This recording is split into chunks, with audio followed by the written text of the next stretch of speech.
બોરસદમાં ST બસની સીટમાંથી દારૂની ખાલી બોટલ મળતા વિવાદ। બોરસદ અમદાવાદ વાયા આણંદ જતી બપોરની એસટી બસની સીટમાં દારૂની ખાલી બોટલ પડેલી જોઈ મુસાફરો ચોંક્યા હતા। મુસાફરે કંડક્ટરને જાણ કરતા મુસાફરોને ઉતારી 10 મિનિટ બાદ બસ ફરી પરત આવી મુસાફરોને લઈ રવાના થઈ હતી। વર્કશોપમાં બસ સાફ કરાવી હોવાનું કંડક્ટર કહે છે, જ્યારે બસ વર્કશોપમાં આવી જ નથી તેવું ઇન્ચાર્જ જણાવી રહ્યા છે। ત્યારે દારૂની ખાલી બોટલ આવી ક્યાંથી તે મોટો પ્રશ્ન છે। બોરસદ એસટી ડેપોથી બપોરે 3:15 વાગે બોરસદ અમદાવાદ વાયા આણંદ જતી બસને પ્લેટફોર્મ નંબર 1 ઉપર મુકાઈ હતી, જેમાં 22 મુસાફરો ચઢ્યા હતા। ડબલ સીટના ભાગમાં એક સીટ ઉપર દારૂની ખાલી બોટલ પડેલી જોઈ મુસાફર ચોંક્યો હતો, જેનો મુસાફરે ફોટો પણ પાડી લીધો હતો।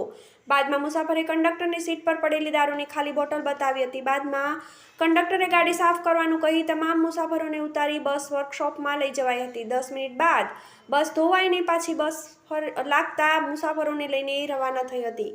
બોરસદના ટ્રાફિક કંટ્રોલર આરિફભાઈએ જણાવ્યું હતું કે બોરસદ ડેપોની બસોને વર્કશોપમાં સાફ સફાઈ કરવા માટે મૂકવામાં આવતી હોય છે અને સાફ સફાઈ તથા મેન્ટેનન્સની જવાબદારી વર્કશોપ વિભાગની હોય છે, જેથી વર્કશોપ વિભાગે આ બસની સફાઈ કરી છે કે નહીં તે કહેવું મુશ્કેલ છે। બોરસદ વર્કશોપના ઇન્ચાર્જ કનુભાઈના જણાવ્યા મુજબ આ બસ અમદાવાદથી બપોરે 1 વાગે વર્કશોપમાં આવ્યા બાદ સફાઈ કરીને એક ખૂણામાં મૂકવામાં આવી હતી। બસના ડ્રાઈવર અને કંડક્ટર બસ લઈને 3:15 વાગે ડેપોમાં ગયા હતા। બસમાં દારૂની બોટલ અંગે અમને કોઈ ખબર નથી। વર્કશોપમાં માત્ર 7 જ કામદારો કામ કરે છે। વર્કશોપમાં દરવાજા પણ નથી, જેથી કોણ દારૂની બોટલ મૂકી ગયું તેની ખબર રાખવી અઘરી છે। બોરસદ અમદાવાદ બસ ડેપોમાં મૂક્યા બાદ વર્કશોપમાં સાફ સફાઈ કરવા માટે આવી હોય તેવો કોઈ પણ જાતનો રેકોર્ડ ઉલ્લેખ કરવામાં આવ્યો નથી, એટલે કંડક્ટર બોટલ મળ્યા બાદ વર્કશોપમાં ગાડી સાફ સફાઈ કરવા માટે આવ્યો નથી, જે તદ્દન સત્ય છે।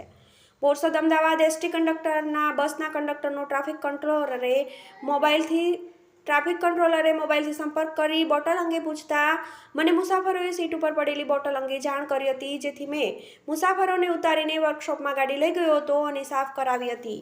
TV18 news Borsad.